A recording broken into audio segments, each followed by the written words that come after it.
আসসালামু আলাইকুম। আপনারা দেখছেন এস নিউজ টিভি সংবাদ।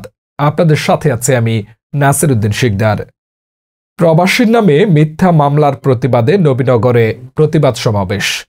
আমাদের নিজস্ব প্রতিনিধি কয়েস আহমেদ ব্যাপারীর পাঠানো তথ্য ও ভিডিও চিত্রে দেখুন বিস্তারিত।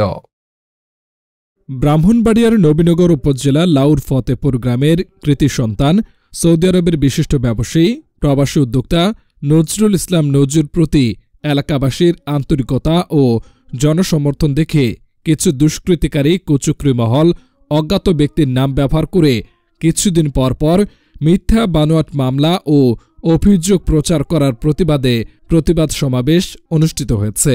বৃহস্পতিবার বিকেলে উপজেলার লাউর ফতেপুর বাজার সংলগ্ন ঈদগাহ মাঠে এই প্রতিবাদ সমাবেশ অনুষ্ঠিত হয়। লাউর ফতেপুর এলাকাবাসীর আয়োজনে প্রতিবাদ সমাবেশে ব্যাপক নারী পুরুষের উপস্থিতি লক্ষ্য করা যায়। তারা বেশ কয়েকটি মিছিল নিয়ে প্রতিবাদ সমাবেশ স্থলে সমবেত হন।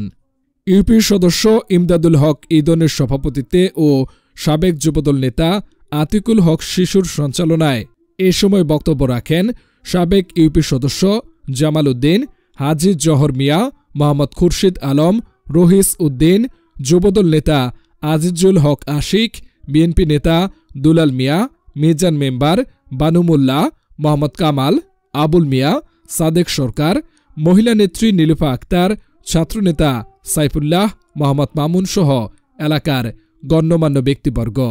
এ সময় বক্তারা বলেন, নজরুল ইসলাম নজু একজন সৎ ও ভালো মানুষ।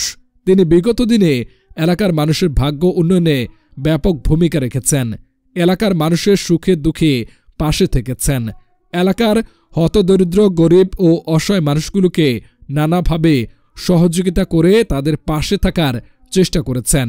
সম্প্রতি নজরুল ইসলাম নজুর প্রতি এলাকাবাসীর আন্তরিকতা ও জনসমর্থন দেখে কিছু দুষ্কৃতিকারী কুচক্রী মহল অজ্ঞাত ব্যক্তির নাম ব্যবহার করে তাকে কিছুদিন পর মিথ্যা বানোয়াট মামলা দিয়ে অভিযোগ প্রচার করছেন, যা সম্পূর্ণ মিথ্যা ও বানোয়াট।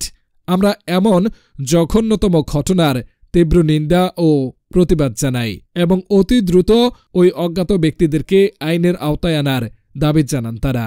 এ ব্যাপারে সৌদি আরবের বিশিষ্ট ব্যবসায়ী নজরুল ইসলাম নজু মুঠোফোনে জানান, আমার জীবনে নবীনগর তথা বাংলাদেশের কারো কোনো ক্ষতি আমি করিনি। মূলত উদ্দেশ্য প্রণোদিতভাবে মিথ্যা মামলা দিয়ে আমাকে ব্ল্যাকমেইল করে টাকা হাতিয়ে নেওয়ার জন্য একটি মহল এমন কাজ করছে। আমি এলাকার গরিব, দুঃখী ও সাধারণ মানুষের পাশে থেকে কাজ করছি এবং বৈষম্য বিরোধী ছাত্র আন্দোলনের নবীনগরের শহীদ পরিবারের পাশে আর্থিকভাবে সহযোগিতা করেছি এবং শহীদ পরিবারের একটি ছেলেকে বিনা পয়সায় সৌদি আরব নিয়ে এসে কর্মসংস্থানের ব্যবস্থা করে দিয়েছি ও অসুস্থ ব্যক্তিদের চিকিৎসার জন্য আর্থিক সহযোগিতা করছি। এটি কি আমার অপরাধ? আপনারা সাংবাদিক মানুষ, আমার এলাকায় গিয়ে খোঁজখবর নিয়ে দেখেন। আমি কোনো রাজনৈতিক দলের সাথে সম্পর্ক নাই। আমি সকলের সাথে মিলেমিশে কাজ করছি। আমি সরকার ও প্রশাসনের কাছে এর প্রতিকার চাই।